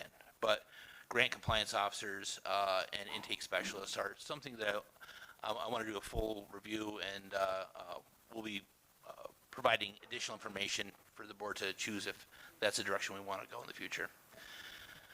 Okay, so how do we pay for those positions? And I wanted to mention this because the way the resolution was written, I think there could be a slight change, and I want to turn the volume off of this because this is how I had to deal with the. Okay, so indirect funding. It's going to be a quick overview as it pertains just to the Planning and Development Department. Indirect funds, as many of you know, are funds for services that are not readily identifiable with any particular grant, contract, project function, or activity, but they're necessary for the general operation of the tribe. Indirect includes any costs for goods or services that benefit multiple projects that are reasonable but cannot be attributed to performing a single contract project or work with any specific department. So, and those are rent, utilities, accounting fees, administrative labor costs, telephone and internet fees, and then fringe benefits. What makes up the indirect cost pool in the areas that can take indirect is the utilized indirect is operating expenditures of those internal services that we have: salaries, wage, fringe, office, travel, and planning. So the pool expenditures are the things that we use to kind of maintain the health of the pool. The cost of maintaining the pool are, you know, in 2023 it was $5 million.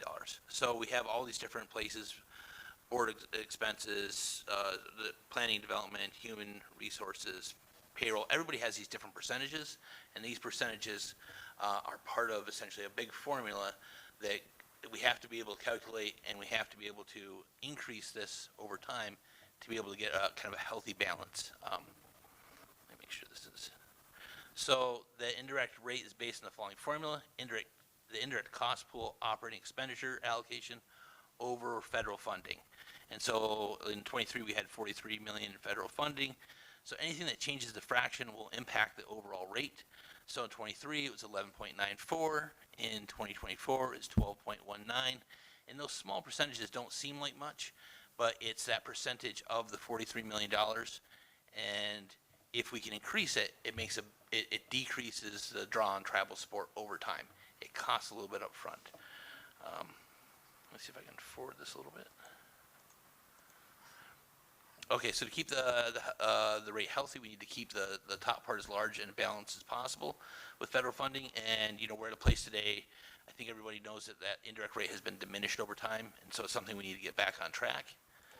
Oh, yes. Go ahead, Tyler. Just to this point specifically, most universities are minimum like 33%.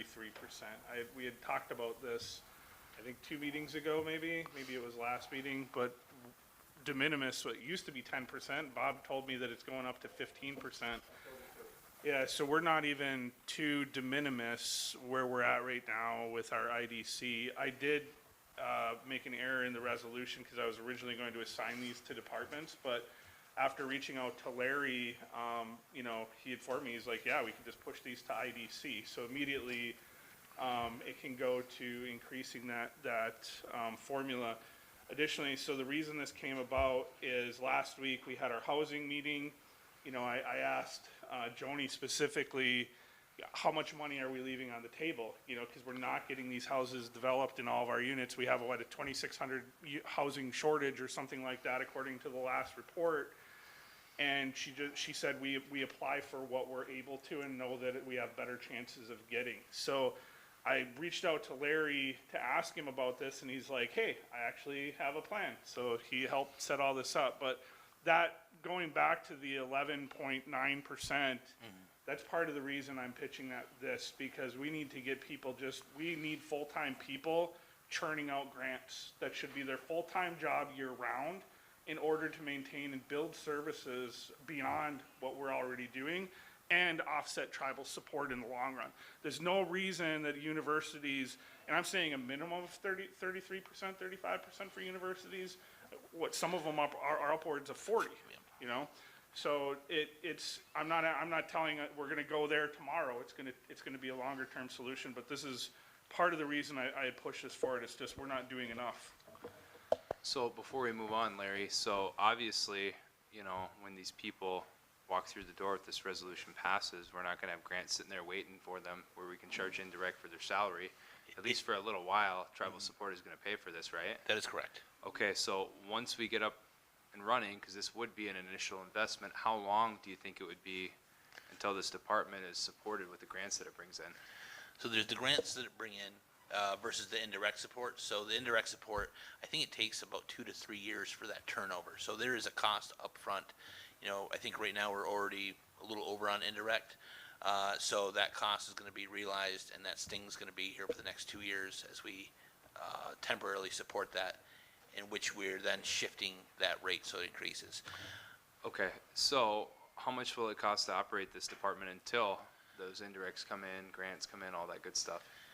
So in the 3-person grant writing in the resolution, 325,000 is the early estimate. How much? 325. So 325 per year. Yep. Okay. Kim?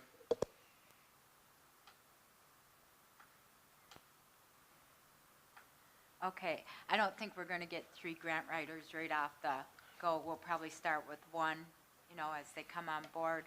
So does this mean our departments won't be writing grants anymore? I know a lot of them do it right now. Yeah, my intention is to expand the grant writing, right? So they're so it's not to replace, people who are existing grant writers to take over things that they've carved out over the years. Mm-hmm. There's a lot of people who have ownership over their grants, and we don't intend to be really getting into their space, and trying to take over things for Okay. them, right? We want to find, I mean, right now, we're seeing the largest federal investment we've ever seen in history, and we want to be able to get at those funds and bring those to the tribe, not duplicate existing efforts. Okay. So if they come to you and say, hey, here's a grant, I already got one I'm working on, we could pick that up. And then, this is a good idea. I used to work with a grant writer that could get money out of a stone. You know, so Right. hopefully we can find one like that. Aaron? Yep, can you hear me? Yes, we can. So first of all, I appreciate the focus on the compliance need, because we used to have a compliance officer, and we haven't had that in a while, so I do think that's important. I will also echo the amount of money that's left on the table right now. Under whatever your politics are, irrelevant, the money that came through under this administration and the Jobs and Infrastructure Act is more money in one appropriation than 10 years previously. So there's a lot of environmental transition dollars that are really flexibly posted that I know we're not tapping into. So some of the work that I've done in the last couple of years was actually to do consultation for tribes all across the country and to design how to get access to those funds. So there are resources right now that's available, but the main thing we heard from tribes all across the country was it costs money to write proposals to get this money. That they're not just handing the money over. And so there is probably 100,000, no, there's probably 100 million of environmental climate change and resilience that we could get access to for our tribe alone if we had the time and effort. Also, there's another contract that I've worked on. There's EPA funding to help write those plans. And there's money right now that all you got to do is go to a portal, click on it, and then you'll get 200 hours of technical assistance. But you still need a staff member that can manage that. And so this could all change depending on the election, because I have a feeling those dollars will all be rescinded, including any unobligated or unspent Rescue Act dollars, if we have a change in administration in the wrong direction. But assuming we don't have that change, there is hundreds and hundreds of millions of dollars on the table that we are not currently going after. And I'm not criticizing Larry. Larry does a phenomenal job. It's just because we don't have the human capacity in the grant department to go and get those funds. And they're sitting on the table. Tyler? And really, that's why I brought this to the table. Like the housing presentation, kind of was the last straw for me. I was just like, we know how much money. I used to write grants quite frequently, and if you hit one large grant, it pays for all of them for many, many, many years, and it actually develops out that department. And if we have people focused, because a lot of the people that are writing grants across the tribe right now are writing grants plus doing 10 other things in their activities for all their other grants.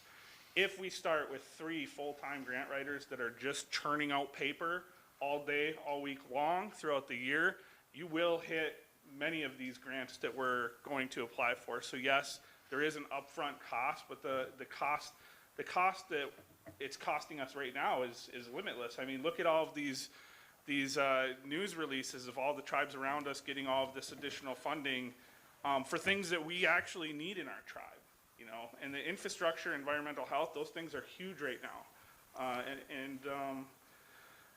So I'd heavily, push that, thinking about all of the money that's left on the table. And yes, people in the departments are writing grants, but they have other jobs too.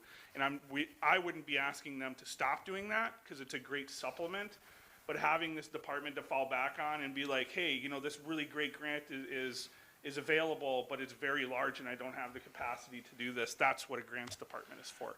And I also wanted to know, you can get some pretty quality grant writers remotely. And we do have a remote policy. I don't think these people all need to be in the Sioux. Some of them can be scattered throughout units, or they can be scattered across the country. Grant writers can work from anywhere. And it's, you know, we have to come to 2024 when it comes to a lot of these positions. I've worked with remote grant writers in the past, and it is a very efficient process. You know, and the thing is, whoever the grant writers are, they have to coordinate with you anyway. So it actually working the same document at the same time, it's pretty efficient. So. Hey, Larry, Aaron has his hand up. Oh. Aaron, then Rob.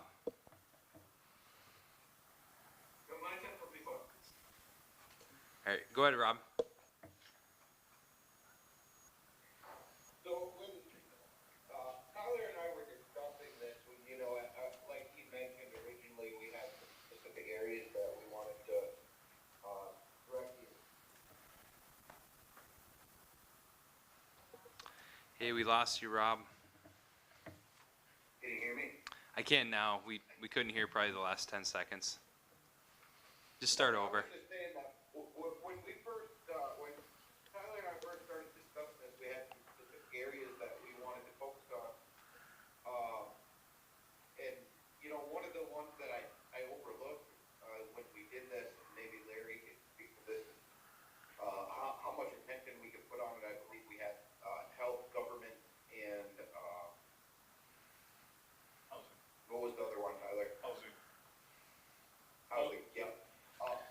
So one that I had in my notes here that I did want to bring up was our education department. If you look at how many tasks and responsibilities our education director has, there's so much grants that we're leaving on the table. And our goal should be to really expand our youth education activity service as well as anywhere else we can advance. And most of those funds should be grant funded anyway. There's a huge amount. So I guess my question to Larry would be is like, what room do we have within this resolution to allow our education director to utilize this grant writing? Because we can't possibly put more on their desk. But I know that there's massive room for improvement and expansion in our education department if we really go after grants. The concept of these being indirect funded is mean that they would be equally available to all departments who would be seeking grants. That being said, I think it would be my intention to provide a kind of a regularly updated list of grants that we're considering, what we were recommending to apply for, the dollar amounts, and if there's some variation in, there may be areas the board wants to see us see more support in, and we'll have two. If we have 3 people, we should be able to produce a significant amount of grant applications. That being said, sometimes we do have to make priorities, and that's something I think that we'd want to be able to share that list up to you guys. So if you're saying, all right, we want to focus solely on this area, or or to get something done in a particularly timely fashion, that's something that I'd want to provide that information to you guys to provide direction back to us.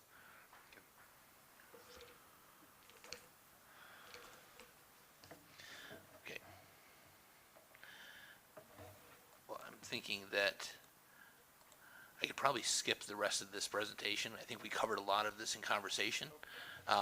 So at the end of the day, yeah, I think with what you've already said with the getting that, sending it to cost center 1202, where we essentially do time studies to determine the percentage to charge to indirect, it'll be either in the upper 90s, if not 100%.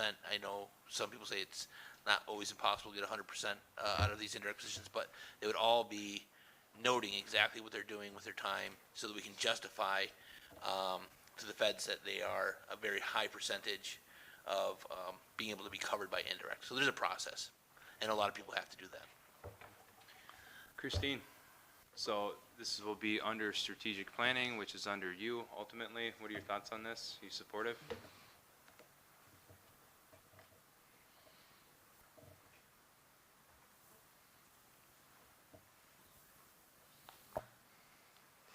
I'm always supportive of, for, developing our infrastructure. My concern is that, really the cost we're going into, the next year with already a deficit, and then we're going to add to it. It's really up to the priority of the board to say whether this is going to balance out. We're going to have 2 years of having to support this before it ever affect or increase our indirect. So when I read the first, and I had not seen this, so I put a lot of thought into it, but when I did read the charging out to certain programs, I think those programs could afford it, and then it's not all being tribal support, so I think we should think about that. I don't know if Larry's talked to any of the programs that are saying, here, we'll get you a grant writer, or if whether or not there's grants for those areas that need to go after. So one of my concerns is I do think it needs to be board directed of saying, you know, we want you to look at these grants for our infrastructure and decide that. And Larry just had mentioned that, because I think that's really important. We have gone through many times where we start chasing grants, and then within the grants comes an obligation to support it for years after, or there's a match to it, and all of those things need to be really looked at, so we're not obligating the tribe for a long-term obligation that, you know, we've done things like we've went after a grant for law enforcement and a lot of noses, and then we had to fund it for 2 years after that, and just different things. So we just got to look at that future liability on all of these. And I think the compliance issue is seriously, we need to give thought to that, because people go get grants and then they're behind, and it kind of, and they don't get the financial report. So it's not just the grants department that's going to be affected. It's going to be the county department, our HR. I mean, it just affects everybody for that. And that's just one of the things that I've always said. When we go and get grants, we need to really add in the supportive costs to administer those grants, so that so we're having somebody watching them and doing compliance. 100% agree. Well, that's a good point. You know, every time we talk about grants and the unnecessary ones that obligate the tribe financially, I always think of the mobile forensic interview bus. I mean, that was great. We attended the ribbon cutting, but it hasn't been used for a single interview, and we pay $1,000 a month to store it, and we pay $1,000 a month to insure it. So it comes at a $24,000 a year cost, and we've had it like 4 years at this point. So completely agree with you. James?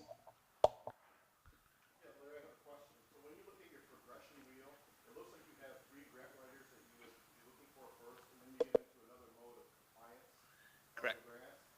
But it seems like those would run, you'd almost want to have a grant writer and someone with compliance, similar to what Christina's saying, to make sure that those are monitored. I've also worked with a director of special projects and grants before, remotely, so I know that can be very successful. But I'm just kind of curious, because it's very easy to lose track of what you need to do and getting all those guidelines for any grants. And as soon as you start slipping, you can miss timeframes very, very quickly. I would agree with that. The compliance officers is something that I would say that we should get budgeted into, next year. So there's additional cost for those other positions as well. And it's not exactly double what was earlier said, but it's another chunk for the, if we were to look at it would be for the full six positions, the 3 grant writers, the 2 compliance officers, and the 1 intake specialist. That's a $625,000 budget. Okay. You good, James? Okay. Tyler? Yeah, and to be fair, with the amount of grants that this tribe does have, we should already have a compliance officer in place. So I think maybe Larry should act as the compliance officer until we get one. But, with grants.gov and all of the portals with the state of Michigan, depending on what portal you're using or what system, whether it's HRSA, CDC, SAMHSA, it can be pretty cumbersome. So, I was surprised that we didn't have a compliance officer in the tribe, because it's needed. I didn't put that into this resolution because ultimately for these people, they would be turning out grants, and that would turn into an entire department beyond that once IDC starts reflecting that. But I would propose the full structure in support of that. Like I said, we had 1 or 2 large grants, and it really pays for itself. If I can add, so the more positions that we add, and obviously there's a huge cost, and if we start slowly and we build up the indirect rate over time. What we see on the screen now is essentially, you know, a 1% change either in the negative or positive for every time we add positions, it creates a percentage change, especially in this department because of the high percentage that we can charge back to the indirect cost pool. So, you know, a 1% change is a $435,000 either in the negative or in the positive. So if we start going with like more of those direct funded things, it goes to the negative. The more it's spread out into like, you know, where we're servicing all the departments, charging, you know, working across all the different divisions, then we can get positive change. So if we can see over the next 5 years, if we can make a 5% change over the next several years, you know, we could see $2 million coming back in to pay for, to up our, the amount of money that we have for indirect funded programming. So that would pay for this department plus additional accountants, additional staff that we would, you know, need to be able to, you know, to get the workforce better supported through indirect. All right, appreciate it, Larry. Anything else to cover in the presentation? That is all. I appreciate it. Okay, final opportunity, questions, comments before we vote on this tonight? Bob? Yeah. You know, we've been looking at indirect hard the last few months, and we got a lot more work to do on it. I'm just going to come out and say it. I think this is premature. I don't think, I agree we need to get more, we need to drive more indirect in here. But we have a lot of programs. I'll use the broadband grant as an example. We got $25 million and we get 0 indirect on it. And that's going to be a negative calculation for us when it gets down to it. But yeah, we have to hold all these administrative rights that we have to do. So I think it really needs to be timed out a little better, but that's just my opinion on it. I mean, we're already losing $1 million a year in indirect as it stands right now. Why? Our rate's too low and we have too many open positions. We don't have people hired. It's not from a lack of trying to hire people. We just can't find all the positions. And all of these grants are going to come with back-end requirements to it. So that's just my take on it. Yeah, I am not going to disagree with a more thorough assessment. So if that's something that's a recommendation. Okay. All right, guys, I appreciate it. So that's all the items that we have for today. So let's get back here a little bit before 5 for the 5 o'clock meeting. So we'll be on recess until then. Hey, Austin? Yeah. Can I kind of bring up a board concern just so we don't have to do it tonight? Yeah, if you want to take care of it right now. Okay, I don't know if anybody else is aware or has been contacted, but apparently we have issues with our fishermen not being able to get rid of their trout that they're getting. Apparently, I think there's 9 that are out of my local fish market that are being turned away because they can't get rid of the trout. So they were wondering about when we had bought or paid for that semi, where we're at with that, and maybe that guy can help with distribution, trying to get rid of some of that, because otherwise some of these fishermen are gonna be without work.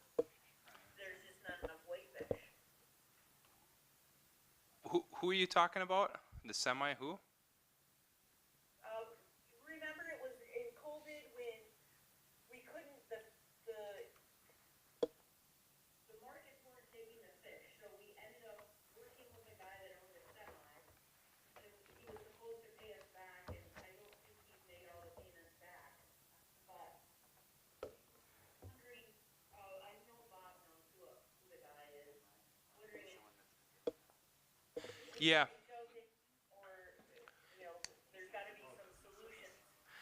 Yeah, we can start looking into it. So I know Paul Barbo in particular has been absolutely slamming the lake trout, which goes for I think 67 cents a pound right now.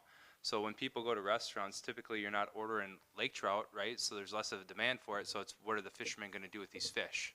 So yeah, we can look into that. You're saying that who knows who this person is?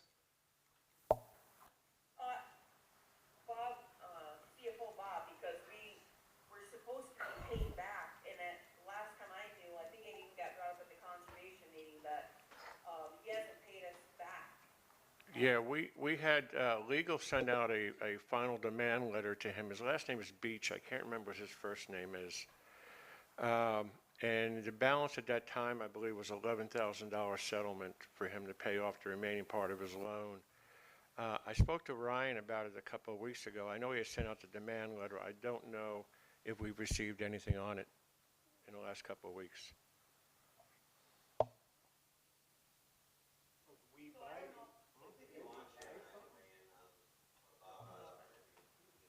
Yeah, if you could, Ryan.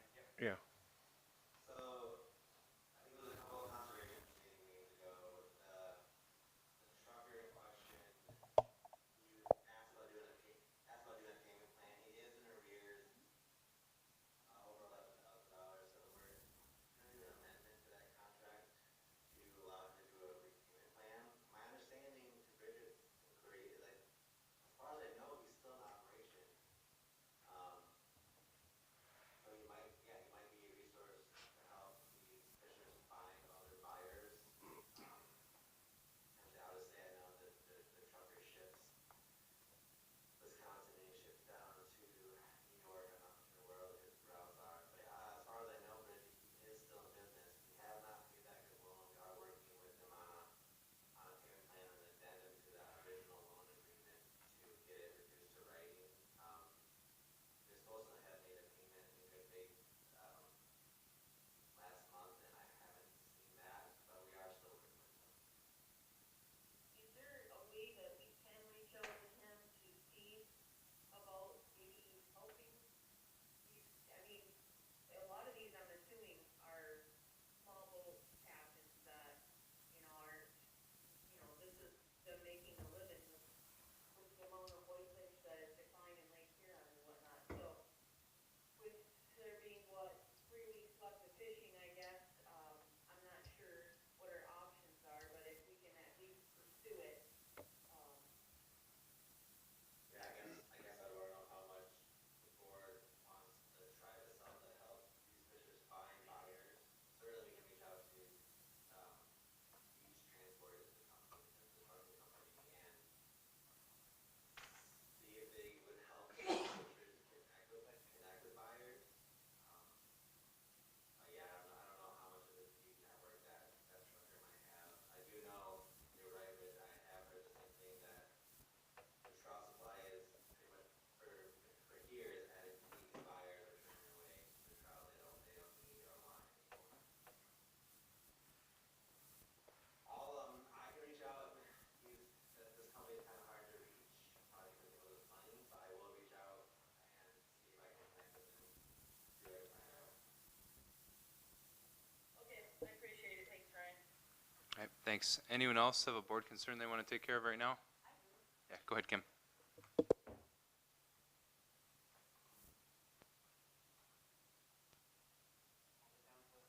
Guess I don't hold it down long enough.